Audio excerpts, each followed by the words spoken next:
The cafeteria was loud, the kind of noise that swallowed voices whole. But in that storm of chatter, one sound cut through it all. A sharp cry, a chair scraping violently against the floor. Every head turned just in time to see Marcus, the school's biggest bully.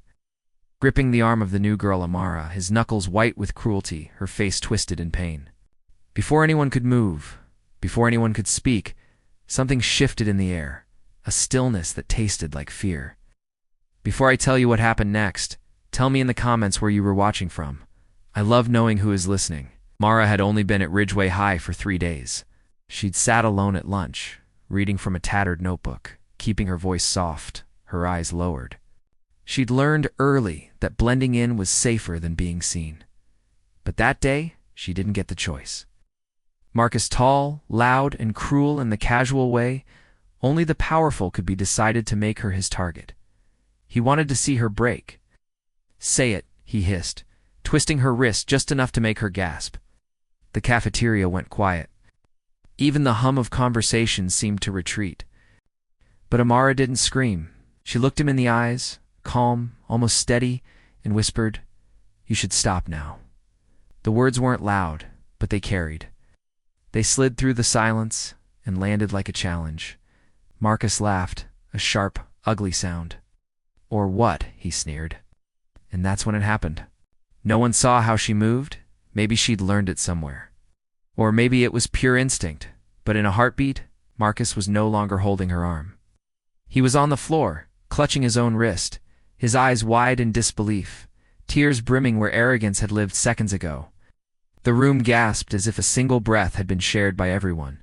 Then came the murmurs. Did she break it? How did she? She didn't even hit him, but Amara didn't gloat. She stood still, her chest rising and falling slowly, eyes locked on Marcus, not with hatred, but pity. When the principal stormed in, the crowd split in two.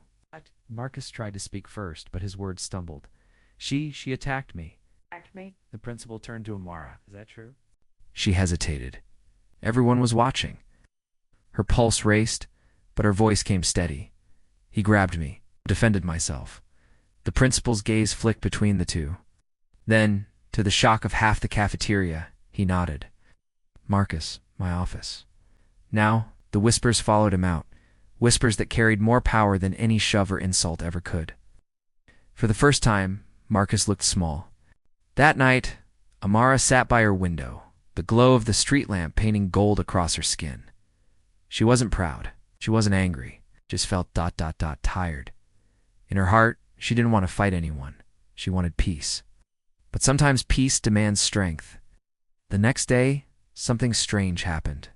When she walked into the cafeteria, a few students, the same ones who Dee looked away before, moved aside to make space at their table. One of them, a quiet boy named Leo, smiled nervously and said, "You can sit here if you want." She almost didn't. Years of isolation made kindness feel like a trick. But she did. And when she did, the entire room seemed to shift subtly, like sunlight breaking through a cloudy sky. Word spread fast. The bully who ruled the cafeteria had cried on the floor. And the new girl, she hadn't raised her voice, hadn't thrown a punch. She just stood her ground. But deep down, Amara knew the real story wasn't about Marcus or revenge. It was about control, the moment she realized that power doesn't come from hurting others. It comes from refusing to be broken. Days later, Marcus returned to school. His wrist was wrapped in a brace, his pride even more fragile. Didn't speak to her, not then. But after classes, she found a note on her locker. It read only 4 words. "I'm sorry. I deserved it." She folded the note and smiled, not because she forgave him instantly, but because she saw something change. For once, the boy who used fear to feel powerful had learned what real strength looked like. And maybe, she thought, that's enough. Weeks passed. The cafeteria became louder again. Life moved on. But sometimes, when someone laughed too loud or a chair scraped the floor, a hush would fall. And for a heartbeat, everyone remembered that day. Because moments like that don't fade. They echo. Kindness doesn't vanish. It waits, and it finds its way back. And somewhere inside every whispered story is a reminder that courage isn't about fighting. It is about standing tall when the world tries to make you kneel.